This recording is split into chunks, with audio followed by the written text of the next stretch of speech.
मेरे प्यारे देशवासियों, नमस्कार। साल 2026 का यह पहला मन की बात है। कल 26 जनवरी को हम सभी गणतंत्र दिवस का पर्व मनाएंगे। इसी दिन हमारा संविधान लागू हुआ था। 26 जनवरी का ये दिन हमें अपने संविधान निर्माताओं को नमन करने का अवसर देता है। आज 25 जनवरी का दिन भी बहुत अहम है। आज नेशनल वोटर्स डे है, मतदाता दिवस है। मतदाता ही लोकतंत्र की आत्मा होता है। साथियों, आमतौर पर जब कोई 18 साल का हो जाता है, मतदाता बन जाता है, तो उसे जीवन का एक सामान्य पड़ाव समझा जाता है। लेकिन दरअसल ये अवसर किसी भी भारतीय के जीवन का बहुत बड़ा माइलस्टोन होता है। इसलिए बहुत जरूरी है कि हम देश में वोटर बनने का, मतदाता बनने का उत्सव मनाएं। जैसे हम जन्मदिन पर शुभकामनाएं देते हैं और उसे सेलिब्रेट करते हैं, ठीक वैसे ही जब भी कोई युवा पहली बार मतदाता बने तो पूरा मोहल्ला, गांव या फिर शहर एकजुट होकर उसका अभिनंदन करें और मिठाइयां बांटी जाए। इससे लोगों में वोटिंग के प्रति जागरूकता बढ़ेगी। इसके साथ ही यह भावना और सशक्त होगी कि एक वोटर होना कितना मायने रखता है। साथियों, देश में जो भी लोग चुनावी प्रक्रिया से जुड़े रहते हैं, जो हमारे लोकतंत्र को जीवंत बनाए रखने के लिए जमीनी स्तर पर काम करते हैं, मैं उन सभी की बहुत सराहना करना चाहूंगा। आज मतदाता दिवस पर मैं अपने युवा साथियों से फिर आग्रह करूंगा कि वे 18 साल का होने पर वोटर के रूप में खुद को जरूर रजिस्टर करें। संविधान ने हर नागरिक से जिस कर्तव्य भावना के पालन की अपेक्षा रखी है, इससे वो अपेक्षा भी पूरी होगी और भारत का लोकतंत्र भी मजबूत होगा। मेरे प्यारे देशवासियों, इन दिनों मैं सोशल मीडिया पर एक इंटरेस्टिंग ट्रेंड देख रहा हूं। लोग साल 2016 की अपनी यादों को फिर से ताजा कर रहे हैं। उसी भावना के साथ आज मैं भी आपके साथ अपनी एक मेमोरी को शेयर करना चाहता हूं। 10 साल पहले जनवरी 2016 में हमने एक एम्बिशियस जर्नी की शुरुआत की थी। तब हमें इस बात का एहसास था कि भले ही एक छोटा क्यों न हो, लेकिन ये युवा पीढ़ी के लिए, देश के फ्यूचर के लिए काफी अहम है। तब कुछ लोग ये समझ ही नहीं पाए थे कि आखिर है क्या।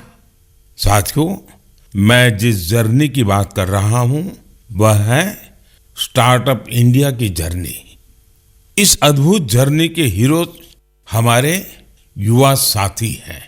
अपने कंफर्ट जोन से बाहर निकलकर उन्होंने जो इनोवेशन किए वो इतिहास में दर्ज हो रहे हैं। साथियों, भारत में आज दुनिया का तीसरा सबसे बड़ा स्टार्टअप इकोसिस्टम बन चुका है। ये स्टार्टअप्स लीक से हटके हैं। आज वे ऐसे सेक्टर्स में काम कर रहे हैं जिनके बारे में 10 साल पहले तक कल्पना भी नहीं की जा सकती थी।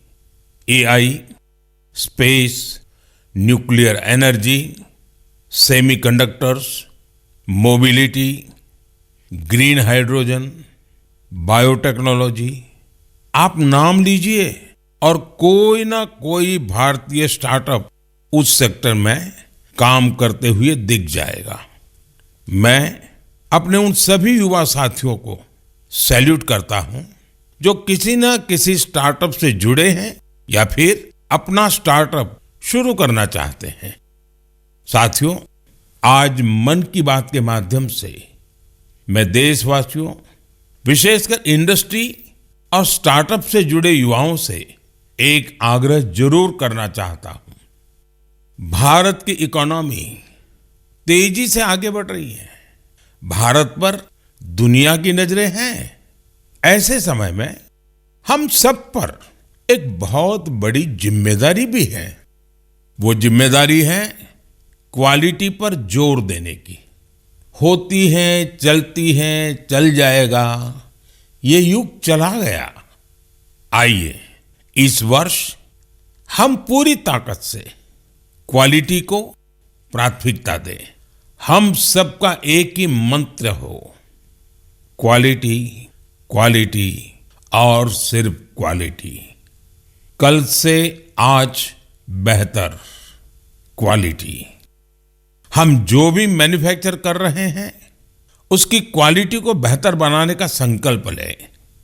चाहे हमारे टेक्सटाइल हो, टेक्नोलॉजी हो या फिर electronics, even packaging. Indian product का मतलब ही बन जाए टॉप क्वालिटी। आइए एक्सीलेंस को हम अपना बेंचमार्क बनाएं।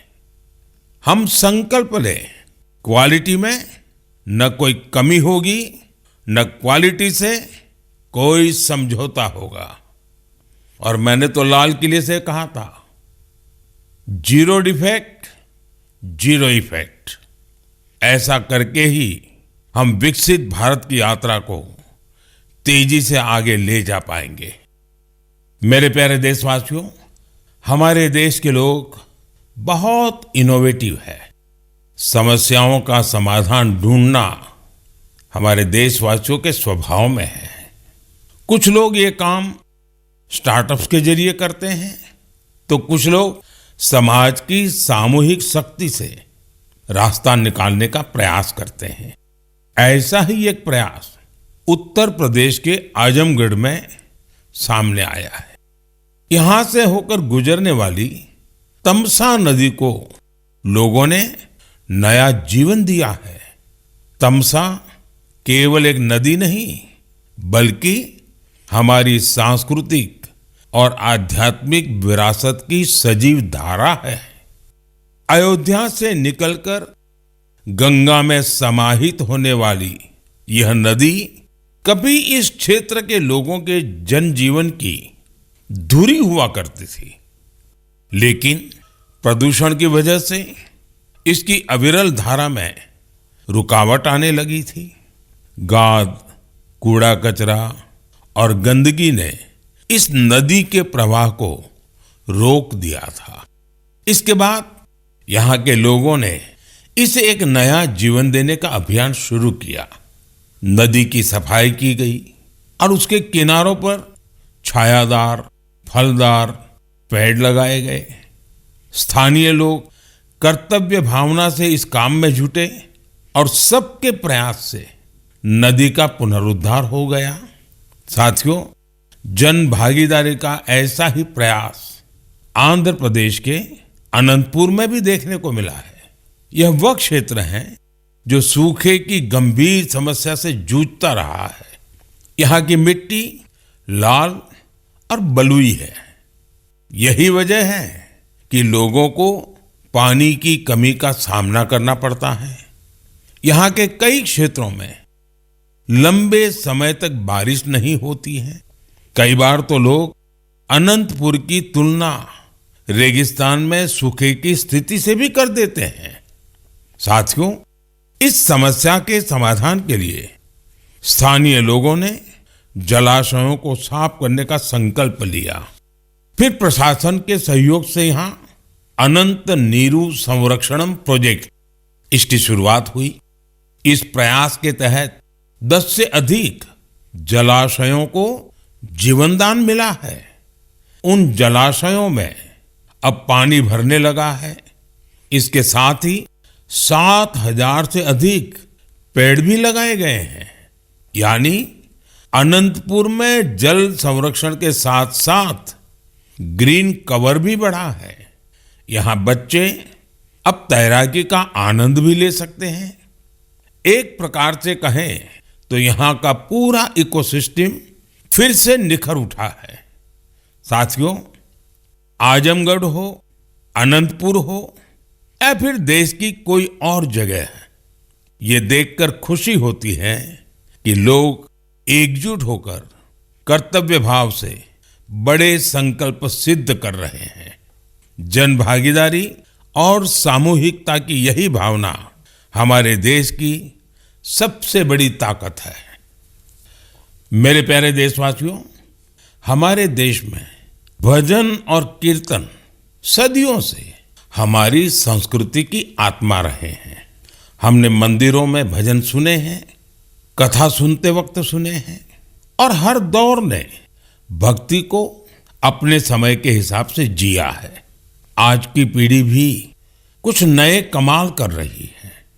आज के युवाओं ने भक्ति को अपने अनुभव और अपनी जीवन शैली में ढाल दिया है। इसी सोच से एक नया सांस्कृतिक चलन उभर कर सामने आया है। आपने सोशल मीडिया पर ऐसे वीडियो जरूर देखे होंगे। देश के अलग अलग शहरों में बड़ी संख्या में युवा इकट्ठा हो रहे हैं। मंच सजा होता है, रोशनी होती है, संगीत होता है, पूरा तामझाम होता है और माहौल किसी कॉन्सर्ट से जरा भी कम नहीं होता है। ऐसा ही लग रहा है कि जैसे कोई बहुत बड़ा कॉन्सर्ट हो रहा है। लेकिन वहां जो गाया जा रहा होता है वो पूरी तन्मयता के साथ, पूरी लगन के साथ, पूरे लय के साथ, भजन की गूंज। इस चलन को आज भजन क्लबिंग कहा जा रहा है और यह खास तौर पर जैन जी के बीच तेजी से लोकप्रिय हो रहा है। यह देखकर अच्छा लगता है कि इन आयोजनों में भजन की गरिमा और शुचिता का पूरा ध्यान रखा जाता है। भक्ति को हल्केपन में नहीं लिया जाता। न शब्दों की मर्यादा टूटती है और न ही भाव की। मंच आधुनिक हो सकता है, संगीत की प्रस्तुति अलग हो सकती है, लेकिन मूल भावना वही रहती है। आध्यात्म का एक निरंतर प्रवाह वहां अनुभव होता है। मेरे प्यारे देशवासियों, आज हमारी संस्कृति और त्योहार दुनिया भर में अपनी पहचान बना रहे हैं। दुनिया के हर कोने में भारत के त्योहार बड़े उत्साह और उल्लास के साथ मनाए जाते हैं। हर तरह की कल्चरल वाइब्रेंसी को बनाए रखने में हमारे भारतवंशी भाई बहनों का अहम योगदान है। वो जहां भी हैं वहां अपनी संस्कृति की मूल भावना को संरक्षित कर और उसे आगे बढ़ा रहे हैं। इसको लेकर मलेशिया में भी हमारा भारतीय समुदाय बहुत सराहनीय कार्य कर रहा है। आपको यह जानकर सुखद आश्चर्य होगा कि मलेशिया में 500 से ज्यादा तमिल स्कूल है। इनमें तमिल भाषा की पढ़ाई के साथ ही अन्य विषयों को भी तमिल में पढ़ाया जाता है। इसके अलावा यहाँ तेलुगु और पंजाबी सहित अन्य भारतीय भाषाओं पर भी बहुत फोकस रहता है। साथियों, भारत और मलेशिया के बीच ऐतिहासिक और सांस्कृतिक संबंधों को मजबूत करने में एक सोसाइटी की बड़ी भूमिका है। इसका नाम है मलेशिया इंडिया हेरिटेज सोसाइटी। अलग अलग कार्यक्रमों के साथ ही यह संस्था एक हेरिटेज वॉक का भी आयोजन करती है। इसमें दोनों देशों को आपस में जोड़ने वाले सांस्कृतिक स्थलों को कवर किया जाता है। पिछले महीने मलेशिया में लाल पाड़ साड़ी आइकॉनिक वॉक, इसका आयोजन किया गया। इस साड़ी का बंगाल की हमारी संस्कृति से विशेष नाता रहा है। इस कार्यक्रम में सबसे अधिक संख्या में इस साड़ी को पहनने का रिकॉर्ड बना। जिसे मलेशियन बुक ऑफ रिकॉर्ड्स में दर्ज किया गया। इस मौके पर ओडिसी डांस और बाउल म्यूजिक ने तो लोगों का दिल जीत लिया। मैं कह सकता हूं, साया बरबांगा देंगान डियास्पोरा इंडिया दी मलेशिया, मेरे का मंबावा इंडिया दान मलेशिया, सेमाकिन टापा। मलेशिया के हमारे भारतवंशियों को मेरी बहुत बहुत शुभकामनाएं। मेरे प्यारे देशवासियों, हम भारत के किसी भी हिस्से में चले जाएं, वहां हमें कुछ न कुछ असाधारण, अभूतपूर्व होते हुए जरूर दिख जाता है। कई बार मीडिया की चकाचौंध में ये बातें जगह नहीं बना पाती, लेकिन इनसे पता चलता है कि हमारे समाज की असली शक्ति क्या है। इनसे हमारे उन वैल्यू सिस्टम्स की भी झलक मिलती है जिनमें एकजुटता की भावना सर्वोपरि है। गुजरात में बेचरा जी के चंदन की गांव की परंपरा अपने आप में अनूठी है। अगर मैं आपसे कहूं कि यहाँ के लोग, विशेषकर बुजुर्ग, अपने घरों में खाना नहीं बनाते, तो आपको हैरत होगी। इसकी वजह गांव का शानदार कम्युनिटी किचन। इस कम्युनिटी किचन में एक साथ पूरे गांव का सबका खाना बनता है और लोग एक साथ बैठकर भोजन करते हैं। बीते 15 वर्षों से यह परंपरा निरंतर चली आ रही है। इतना ही नहीं, यदि कोई व्यक्ति बीमार है तो उसके लिए टिफिन सर्विस भी उपलब्ध है, यानी होम डिलीवरी का भी पूरा इंतजाम है। गांव का ये सामूहिक भोजन लोगों को आनंद से भर देता है।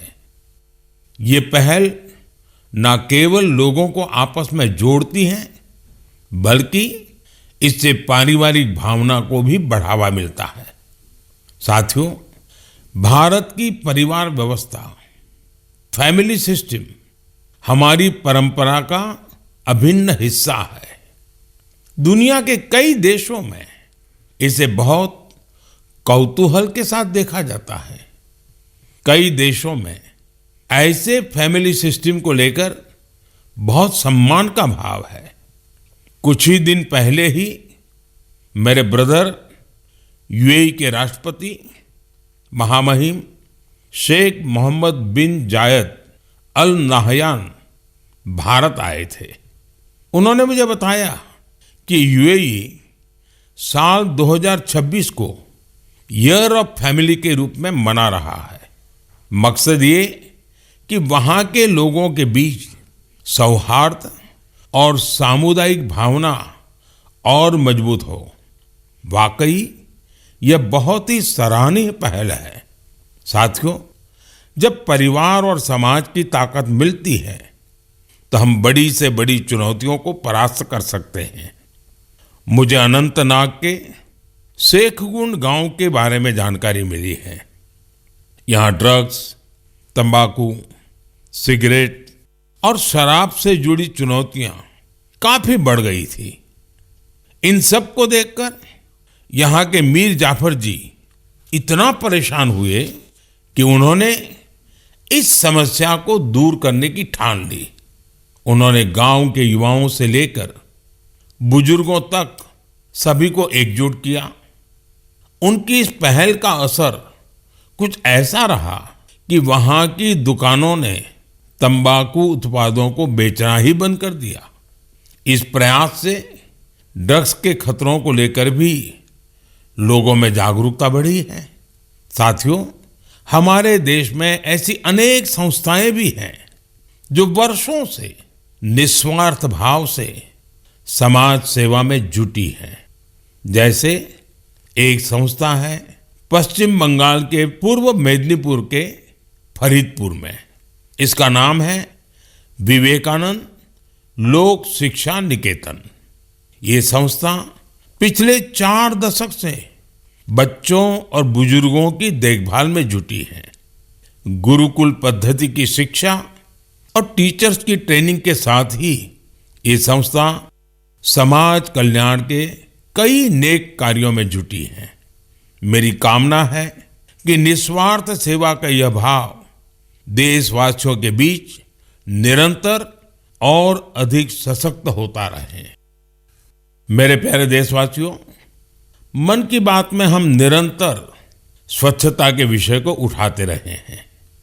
मुझे ये देखकर गर्व होता है हमारे युवा अपने आसपास की स्वच्छता को लेकर बहुत सजग हैं। अरुणाचल प्रदेश में हुए एक ऐसे ही अनूठे प्रयास के बारे में मुझे जानकारी मिली है।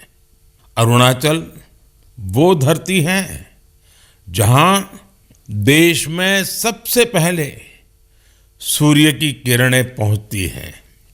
यहाँ लोग जय हिंद कहकर एक दूसरे का अभिवादन करते हैं।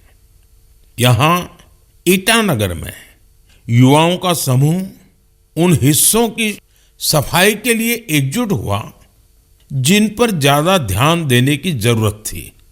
इन युवाओं ने अलग अलग शहरों में सार्वजनिक स्थलों की साफ सफाई को अपना मिशन बना लिया।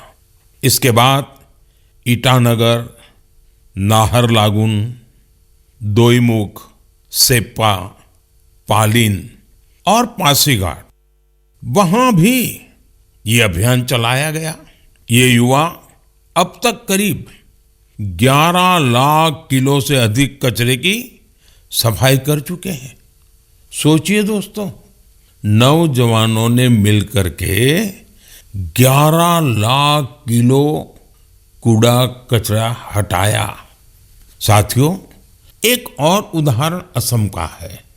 असम के नागांव में वहां की पुरानी गलियों से लोग भावनात्मक रूप से जुड़े हैं। यहाँ कुछ लोगों ने अपनी गलियों को मिलकर साफ करने का संकल्प लिया। धीरे धीरे उनके साथ और लोग जुड़ते गए। इस तरह एक ऐसी टीम तैयार हो गई जिसने गलियों से बहुत सारा कचरा हटा दिया। साथियों, ऐसा ही एक प्रयास बेंगलुरु में हो रहा है। बेंगलुरु में सोफा वेस्ट एक बड़ी समस्या बनकर सामने आया है। इसलिए कुछ प्रोफेशनल्स एकजुट होकर इस इश्यू को अपने तरीके से सॉल्व कर रहे हैं। साथियों, आज कई शहरों में ऐसी टीमें हैं जो लैंडफिल वेस्ट की रिसाइकलिंग में जुटी हैं। चेन्नई में ऐसी ही एक टीम ने बहुत बेहतरीन काम किया है। ऐसे उदाहरणों से पता चलता है कि स्वच्छता से जुड़ा हर प्रयास कितना अहम है। हमें स्वच्छता के लिए व्यक्तिगत तौर पर या फिर टीम के तौर पर अपने प्रयास बढ़ाने होंगे, तभी हमारे शहर और बेहतर बनेंगे। मेरे प्यारे देशवासियों, जब पर्यावरण संरक्षण की बात होती है तो अक्सर हमारे मन में बड़ी योजनाएं, बड़े अभियान और बड़े बड़े संगठन की बातें आती हैं। लेकिन कई बार बदलाव की शुरुआत बहुत साधारण तरीके से होती है। एक व्यक्ति से, एक इलाके से, एक कदम से, और लगातार की गई छोटी छोटी कोशिशों से भी बड़े बदलाव आते हैं। पश्चिम बंगाल के कुछ बिहार के रहने वाले बेनोय दास जी का प्रयास इसी का उदाहरण है। पिछले कई वर्षों से उन्होंने अपने जिले को हरा भरा बनाने का काम अकेले दम पर किया है। बेनोय दास जी ने हजारों पेड़ लगाए हैं। कई बार पौधे खरीदने से लेकर उन्हें लगाने और देखभाल करने के सारा खर्च खुद ने उठाया है। जहां जरूरत पड़ी वहां स्थानीय लोगों, छात्रों और नगर निकायों के साथ मिलकर काम किया। उनके प्रयासों से सड़कों के किनारे हरियाली और बढ़ गई है। साथियों, मध्य प्रदेश में पन्ना जिले के जगदीश प्रसाद आहिरवार जी उनका प्रयास भी बहुत ही सराहनीय है। वो जंगल में बीट गार्ड के रूप में अपनी सेवाएं देते हैं। एक बार गश्त के दौरान उन्होंने महसूस किया कि जंगल में मौजूद कई औषधीय पौधों की जानकारी कहीं भी व्यवस्थित रूप से दर्ज नहीं है।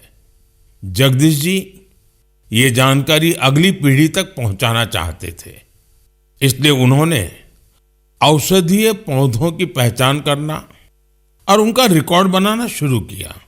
उन्होंने 125 से ज्यादा औषधीय पौधों की पहचान की। हर पौधे की तस्वीर, नाम, उपयोग और मिलने के स्थान की जानकारी जुटाई। उनकी जुटाई गई जानकारी को वन विभाग ने संकलित किया और किताब के रूप में प्रकाशित भी किया। इस किताब में दी गई जानकारी अब रिसर्चर, छात्रों और वन अधिकारियों के बहुत काम आ रही है। साथियों, पर्यावरण संरक्षण की यही भावना आज बड़े स्तर पर भी दिखाई दे रही है।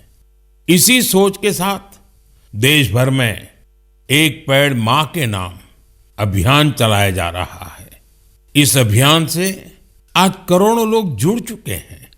अब तक देश में 200 करोड़ से ज्यादा पेड़ लगाए भी जा चुके हैं। ये बताता है कि पर्यावरण संरक्षण को लेकर अब लोग ज्यादा जागरूक हैं और किसी न किसी रूप में अपना योगदान देना चाहते हैं। मेरे प्यारे देशवासियों, मैं आप सभी की एक और बात के लिए बहुत सराहना करना चाहता हूं। वजह है मिलेट्स, यानी श्री अन्न। मुझे ये देखकर खुशी है कि श्री अन्न के प्रति देश के लोगों का लगाव निरंतर बढ़ रहा है। वैसे तो हमने 2023 को मिलेट ईयर घोषित किया था, लेकिन आज 3 साल बाद भी इसको लेकर देश और दुनिया में जो पैशन और कमिटमेंट है वो बहुत उत्साहित करने वाला है। साथियों, तमिलनाडु के कल्लकुरिची जिले में महिला किसानों का एक समूह प्रेरणा स्रोत बन गया है। यहाँ के पेरिया पालयम मिलेट एपीसी से लगभग 800 महिला किसान जुड़ी हैं। मिलेट्स की बढ़ती लोकप्रियता को देखते हुए इन महिलाओं ने मिलेट प्रोसेसिंग यूनिट की स्थापना की। अब वो मिलेट से बने उत्पादों को सीधे बाजार तक पहुंचा रही हैं। साथियों, राजस्थान के रामसर में भी किसान श्री अन्न को लेकर इनोवेशन कर रहे हैं। यहाँ के Ramsar organic farmer producer company से 900 से अधिक किसान जुड़े हैं। ये किसान मुख्य रूप से बाजरे की खेती करते हैं। यहाँ बाजरे को प्रोसेस करके रेडी टू ईट लड्डू तैयार किया जाता है। इसकी बाजार में बड़ी मांग है। इतना ही नहीं साथियों, मुझे तो ये जानकर खुशी होती है आजकल कई मंदिर ऐसे हैं जो अपने प्रसाद में सिर्फ मिलेट्स का उपयोग करते हैं। मैं उन मंदिर के सभी व्यवस्थापकों का हृदय से अभिनंदन करता हूं उनकी इस पहल के लिए।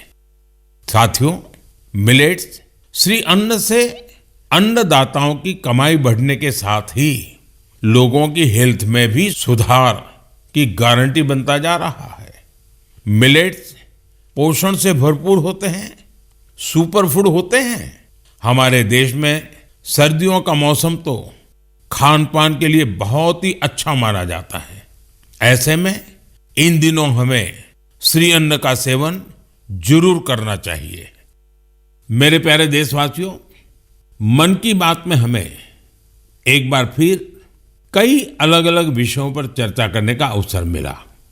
ये कार्यक्रम हम सभी को अपने देश की उपलब्धियों को महसूस करने और सेलिब्रेट करने का अवसर देता है। फरवरी में ऐसा ही एक और अवसर आ रहा है। अगले महीने इंडिया एआई इम्पैक्ट समिट होने जा रही है। इस समिट में दुनिया भर से विशेषकर टेक्नोलॉजी के क्षेत्र से जुड़े एक्सपर्ट भारत आएंगे। यह सम्मेलन एआई की दुनिया में भारत की प्रगति और उपलब्धियों को भी सामने लाएगा। मैं इसमें शामिल होने वाले हर किसी का हृदय से अभिनंदन करता हूं। अगले महीने मन की बात में इंडिया एआई इम्पैक्ट समिट पर हम जरूर बात करेंगे। देशवासियों की कुछ अन्य उपलब्धियों की भी चर्चा करेंगे। तब तक के लिए मुझे मन की बात में विदा दीजिए। कल के गणतंत्र दिवस के लिए एक बार फिर आप सभी को मेरी बहुत बहुत शुभकामनाएं। धन्यवाद।